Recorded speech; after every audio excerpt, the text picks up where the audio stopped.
There are seasons in life when nothing seems to move, no matter how hard you try. You wake up each day doing the same things, watering the same hopes, waiting for change that never comes. And slowly, impatience begins to whisper that you are wasting your time. But what if stillness is not punishment? What if waiting is not weakness? What if the quiet moments are where true strength is being built? This is a story about patience. Not the kind that waits helplessly, but the kind that works silently while the world rushes ahead. A story about motivation born from discipline, healing that comes from letting go, and purpose that reveals itself only with time. In a quiet farming town where the land measured life in seasons instead of seconds, there lived a farmer who believed effort should always bring immediate reward. His journey would teach him otherwise, and perhaps remind you of something you've forgotten too. In a quiet farming town where mornings arrived softly and evenings left without ceremony, there lived a farmer named Elias. His land stretched wider than his house, but narrower than his patience. Every day before the sun lifted its head, Elias was already awake. Boots on, hands rough, mind busy with numbers and outcomes. He believed in effort, in showing up, in doing more than was required. To him, motivation meant movement, and strength meant pushing forward no matter how heavy the days felt. He had learned early in life that nothing was given freely. If you wanted something to grow, you worked for it. If you wanted purpose, you earned it with discipline.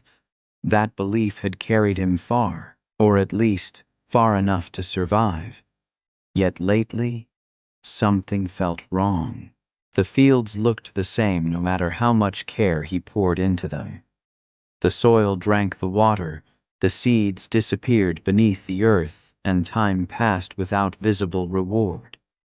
Days blurred into weeks, weeks into months, and the silence of waiting began to weigh on him. Elias would stand at the edge of his land in the evenings, staring across rows of dirt that offered no answers. He told himself to be patient, but patience felt like standing still while the world moved on without you. It felt like wasted energy, like weakness dressed up as virtue. Inside him lived a quiet fear that maybe he was falling behind, that others were harvesting while he was still preparing, that effort without results meant failure. He worked harder to silence that fear. Longer hours, fewer breaks, more control. He measured his days by sweat and exhaustion, believing that if he gave enough, the land would eventually respond. But the land did not rush. It did not explain itself. It simply waited. And in that waiting, Elias felt something unfamiliar creeping into his chest. Not laziness, not doubt, but impatience disguised as urgency, a pressure to force outcomes before they were ready, a need to prove that his journey was not being wasted. What Elias didn't yet understand was this: the land was already teaching him, not about farming, but about life, and like most lessons that truly matter, it would not arrive quickly. As weeks passed, the land began to respond, slowly, almost reluctantly. Tiny green shoots broke through the soil, barely noticeable unless you were looking closely. Elias noticed everything. Each morning he walked the fields with sharper steps, his eyes scanning for proof that his effort mattered. And there it was. Growth. Not dramatic, not impressive, but real. Those small signs awakened something powerful inside him. A quiet pride, a sense of validation. The land hadn't ignored him after all. It had simply been moving at its own pace. Elias straightened his shoulders and breathed easier. His discipline was working. His patience, though forced, was paying off. He doubled down. He woke earlier, stayed longer, refined his routines, measured rainfall, tracked soil, adjusted every variable he could touch. He felt strong again, motivated by the idea that control, when paired with effort, could shape outcomes. Each new leaf felt like a reward. Each inch of growth felt like proof that struggle was temporary. People in town began to notice. They praised his work ethic, admired his consistency. Some even asked for advice. Elias listened politely, but inside, he felt something else rising. Confidence edged with certainty. He believed he had cracked the code. Discipline plus persistence equaled success. Yet beneath that confidence lived a subtle flaw. He began to expect progress on his timeline. If the plants grew one week, he expected them to grow faster the next. If yesterday brought hope, today should bring more. The waiting that once felt heavy now felt unnecessary. After all, hadn't he earned results? When growth slowed, as it always does, irritation crept back in. Elias responded the only way he knew how: more effort, more control, more pressure. He pushed the land as if it were a machine, not a living thing. Still, the fields looked promising, full of potential, alive. From the outside, Elias appeared to be winning. His journey looked steady. His purpose seemed clear. Strength radiated from routine, and motivation flowed from visible progress. But nature was quiet, too quiet. And beneath the surface, forces beyond Elias's discipline were already gathering, unseen, unannounced, and indifferent to how hard he worked. The rise had begun, but it was not the whole story. The storm arrived without ceremony. One evening, the sky darkened faster than expected, the clouds thick and low, heavy with something Elias couldn't name. He stood at his doorway, watching the wind bend the young crops in uneasy waves. He told himself it would pass. Storms always did. This one did not. Rain fell hard and unrelenting, turning soil into mud, hope into helplessness. By morning, the fields were unrecognizable. Water pooled where roots once held firm. Stalks lay broken, pressed into the earth they had struggled to escape. Elias walked the land in silence. Every step sank deeper than the last. The careful routines, the early mornings, the discipline he had trusted, none of it mattered now. Nature had rewritten everything overnight. Months of effort dissolved into a single, merciless season. Something broke inside him. Not loudly, not dramatically, quietly. He felt foolish for believing effort guaranteed reward, angry for trusting patience, ashamed for not seeing this coming. His motivation, once fueled by progress, now burned with resentment. The land felt like a betrayal, cold, indifferent, unfair. People from town came by, offering sympathy, advice, explanations. Elias barely heard them. Their words floated past him, weightless and useless. Nothing they said could give back what had been taken. At night, sleep avoided him. His mind replayed every decision, every choice he might have made differently. If only he had planted later. If only he had protected the fields more. If only he had worked harder. Failure wrapped itself around his identity. He no longer saw a farmer when he looked in the mirror. He saw a man who had misjudged time, trusted too much, and lost anyway. The future felt fragile now, uncertain, uninviting. And beneath the grief lived something darker. Fear. Fear that this loss was not temporary. Fear that his journey had reached its end. Fear that patience had been a lie. Standing in the ruined fields, Elias clenched his fists and stared at the sky, not for rain, not for mercy, but for an explanation. None came, because the fall does not explain itself. It simply asks one question: what will you do when effort is no longer enough? Elias did not leave the fields. Days after the storm, when others returned to their routines, he stayed. He rose before dawn and walked the land as if something might change if he arrived early enough. The soil was still heavy, the air still damp, but he worked anyway, pulling, digging, pressing seeds into ground that no longer promised anything. He told himself this was discipline, that strength meant refusing to stop, that quitting would be the real failure. But beneath the movement, nothing was moving. He could not accept what had happened. Loss felt temporary in his mind, something that could be undone with enough effort. So he pushed harder. He worked through pain in his hands, through exhaustion in his chest, through the quiet voice inside that begged him to pause. The land gave him no response. Days blurred together, meals were skipped, sleep came in fragments. Elias lived inside repetition, repeating the same motions, the same thoughts, the same questions that had no answers.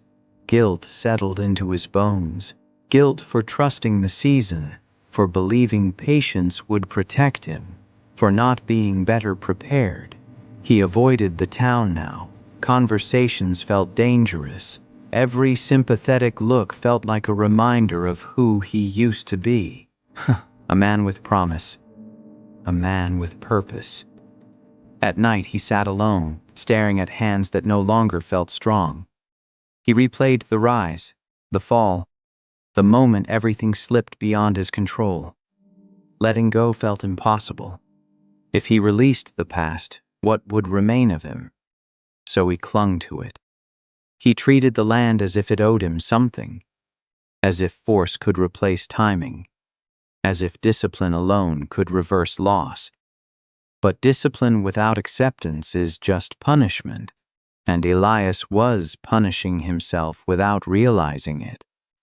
Stillness terrified him, because in stillness he might have to feel the grief. In silence he might have to admit the truth, that this season was over. Denial does not scream.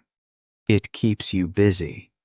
And as Elias worked the unresponsive soil under a sky that offered no signs, he did not notice how deeply stuck he had become. Not in failure, but in the refusal to move forward. One late afternoon, as the light softened and the heat finally loosened its grip, Elias noticed someone standing at the edge of his land.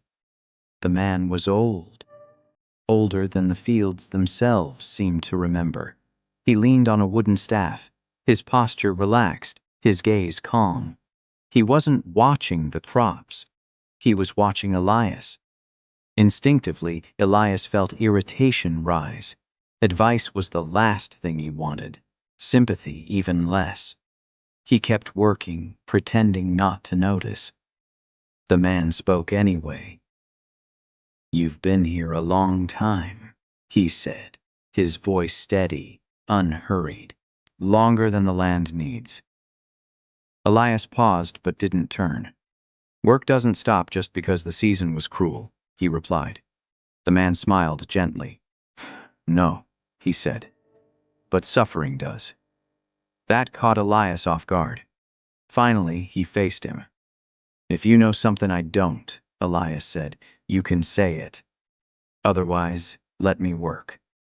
The old man stepped closer, tapping his staff into the soil. "You're treating the earth like it's late," he said. "But the earth is never late." Silence stretched between them. "You planted with discipline," the man continued. "You worked with courage. But now you're fighting time itself, and time always wins." Elias felt something tighten in his chest. "So what?" he snapped. "I'm supposed to stop caring." The man shook his head. "No, you're supposed to stop clinging." He knelt, scooping a handful of soil and letting it fall through his fingers. "Nothing grows when you squeeze it too hard," he said quietly. Those words landed differently, not sharp, not demanding, just true. Before Elias could respond, the man stood and turned away. "Rest the land," he said over his shoulder. "And while you're at it, rest yourself." Then he walked on, leaving no name, no explanation, no instruction, only a thought that lingered longer than Elias wanted it to. That evening, for the first time since the storm, Elias did not return to the fields after sunset. The encounter did not change everything, but it cracked something open. And sometimes, that is enough. The next morning felt unfamiliar. Elias woke at his usual hour, but for the first time in weeks he didn't rush for his boots. He sat at the edge of his bed, listening to the quiet of the house, the steady rhythm of his own breath. The words from the old man returned, not as commands, but as questions. What if the land isn't late? What if you are? He walked the fields more slowly that day. Not to fix them, not to force anything, just to see. The soil was still tired, the plants still weak. But for the first time, Elias noticed what he had ignored before, the damage his impatience had added. The earth was compacted, overworked, stripped of rest. So he stopped. Not completely, just enough. He set down his tools earlier than usual, left sections of the land untouched. It felt wrong at first, like abandoning responsibility. Discipline had always meant doing more. Now it meant doing less, and that took a different kind of strength. At night, Elias slept longer. The guilt still surfaced, but it no longer ruled him. He began to understand that healing was not about undoing failure. It was about accepting it without letting it define him. Days passed, then weeks. The land rested. So did he. In that space, something quiet returned. Purpose, not driven by urgency, but guided by trust.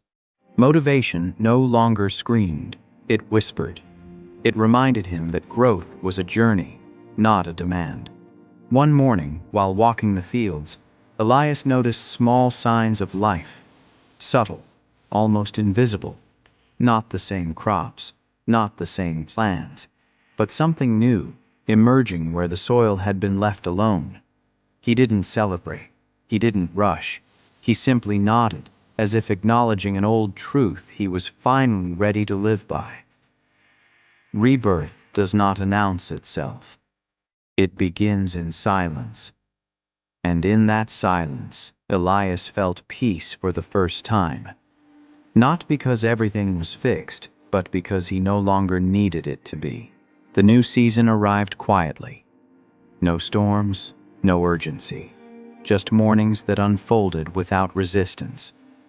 Elias noticed it first in himself. He no longer woke with a knot in his chest or a list of demands in his mind. His days began with intention, not pressure. The land responded in its own time. Green returned, not all at once, not where he expected, but enough to remind him that life never truly stops. It simply waits for the right conditions. Elias worked again, but differently now. He listened more, rested when the soil asked for it, trusted what he could not control. Strength felt different. It wasn't loud. It didn't prove itself. It endured. Neighbors still passed by, some curious, some surprised. Elias no longer measured himself against their progress. Comparison had lost its grip. His purpose was no longer borrowed from outcomes. It lived in the care he gave, the patience he practiced, the discipline he balanced with mercy. He understood now that failure had not come to break him. It had come to slow him down. In the evenings, Elias would sit on the porch, watching the light fade over the fields. The same fields that once felt like a burden now felt like companions. They had suffered together. rested together. He had stopped demanding immediate answers from life and started honoring the journey instead. Peace settled in, not as an emotion, but as a way of being.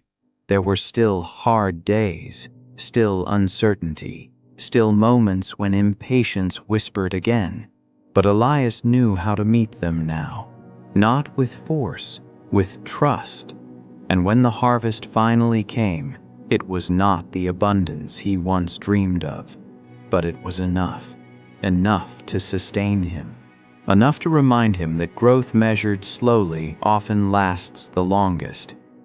Elias smiled more these days, not because everything was perfect, but because he had learned how to move with time instead of against it. The dawn did not promise ease, it promised balance, and in that balance, Elias found something greater than success. He found himself. And so the farmer's story becomes more than his own, because somewhere in your life you have stood in a season like Elias did, working hard, doing everything right, and still watching things fall apart.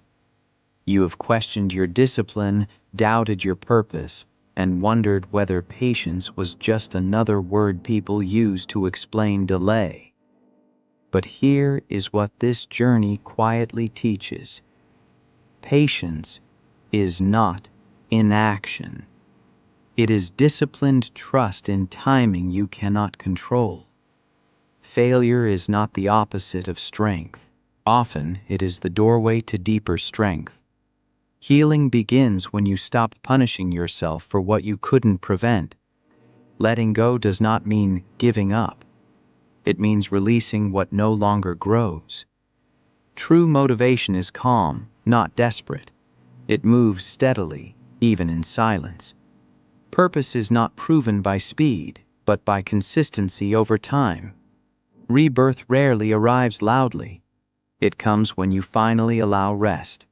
Like the land, you are not late. Like the seasons, your journey is unfolding exactly as it should. If today feels slow, trust it. If progress feels invisible, honor it. If you are tired, rest without guilt. Because the quiet strength of patience is this: it builds a life that lasts. And if this story gave you even a moment of peace, take it with you. Share it with someone who's still waiting. And when you're ready, continue the journey with us. The field will bloom. So will you.